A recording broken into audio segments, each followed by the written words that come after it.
Uma cidade construída a partir do zero, bem no meio do deserto. Um projeto futurista que pretende abrigar em um mesmo lugar 9 milhões de pessoas. O The Line é um projeto ambicioso que promete unir tecnologia e meio ambiente e já começou a sair do papel. Mas esse também é um projeto que tem causado polêmica e dividido a opinião de estudiosos e arquitetos. Porque uma cidade futurista construída no meio do deserto reforça as profecias para o fim dos tempos. Um projeto colossal.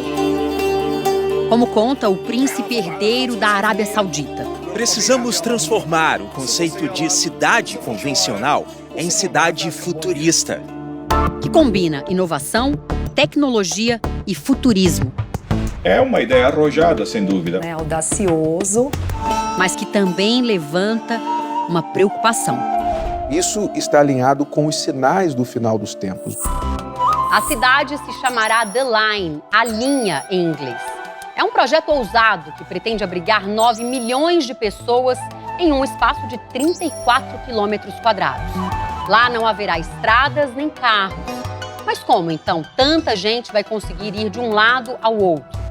Serão trens de alta velocidade que se deslocarão pelos 170 quilômetros em apenas 20 minutos, de ponta a ponta.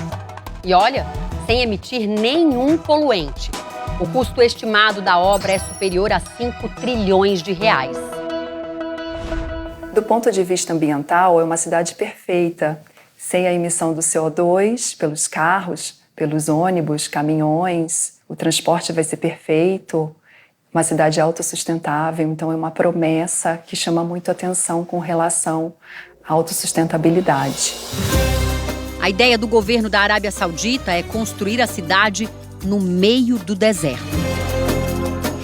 São 2 arranha-céus paralelos, de cerca de 500 metros de altura, separados por um vão de 200 metros. Os 170 quilômetros serão espelhados.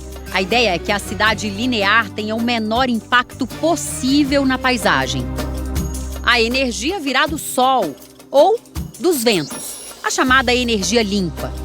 Mas como levar água para o deserto?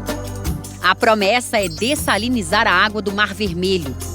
E lá dentro a vida parece perfeita. Tudo está a uma distância de 5 minutos a pé. Compras, médico, esportes e o caminho cheio de árvores. Uma verdadeira megalópole que está dentro de um pacote de inovações que eles chamam de Projeto Neon.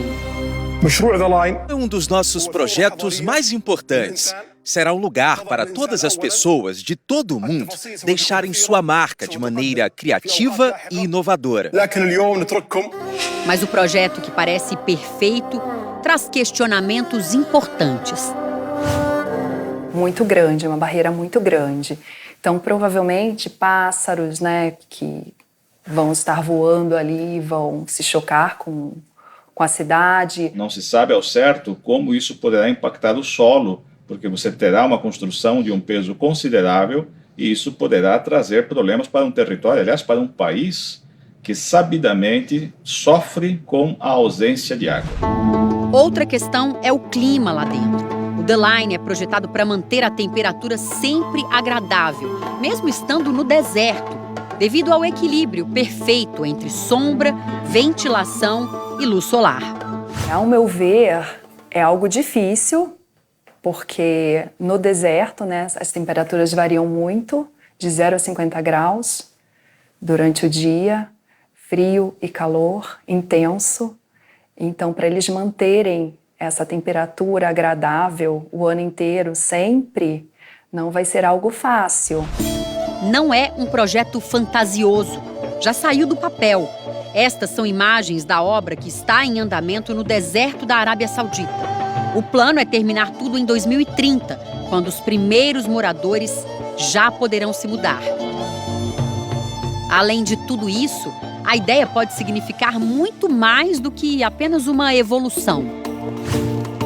Renato Cardoso, autor do livro A Terra Vai Pegar Fogo, acredita que o The Line reforça os relatos bíblicos que apontam para o fim dos tempos. Então nós vemos nesse projeto e outros parecidos no mundo hoje como a mesma intenção humana, fama, poder econômico e controle da população.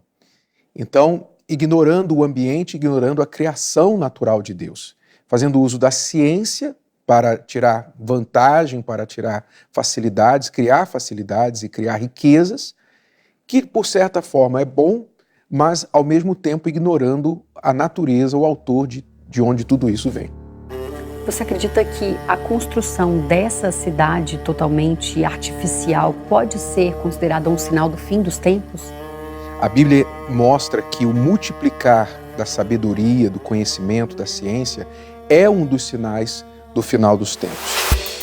A humanidade experimenta uma grande imersão em tecnologias que estão cada vez mais complexas e que influenciam a vida da sociedade. O homem tenta sempre emular, copiar Deus, que é seu criador. Eu vejo nesse projeto um sinal de que o ser humano está cada vez mais querendo se tornar autossuficiente, querendo mostrar que ele não precisa de Deus e que encontra ou pensa encontrar na riqueza e na ciência a resposta para tudo que ele precisa.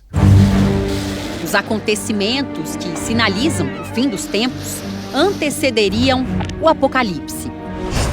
É um fato curioso que a ciência e a Bíblia convergem neste ponto. A Bíblia fala que vai chegar um tempo em que a Terra vai acabar. E a ciência também já concluiu que nós temos recursos limitados na Terra, né? A água, os combustíveis, o próprio verde, alimentos e tudo mais. Para Renato Cardoso, os sinais têm aparecido cada vez mais. Uma nova guerra, catástrofes climáticas extremas, incêndios incontroláveis, furacões e tempestades deixando rastros de morte e pânico em todos os continentes. Transformar o deserto num lugar ideal para se viver, usando a ciência para ignorar a natureza, isolar seus moradores, pode trazer a sensação de que o homem não precisa de nada acima dele. Nada além de si mesmo.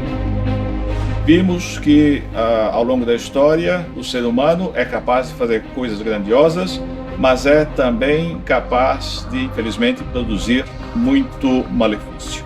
Eles prometem uma cidade inteligente, totalmente controlada. Ao meu ver, podem ocorrer problemas ali. É muito importante entender o Apocalipse porque é a conclusão da história da humanidade.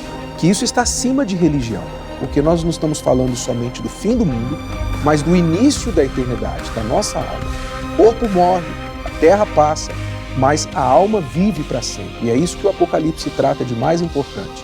Não é o fim do mundo, é o início da eternidade.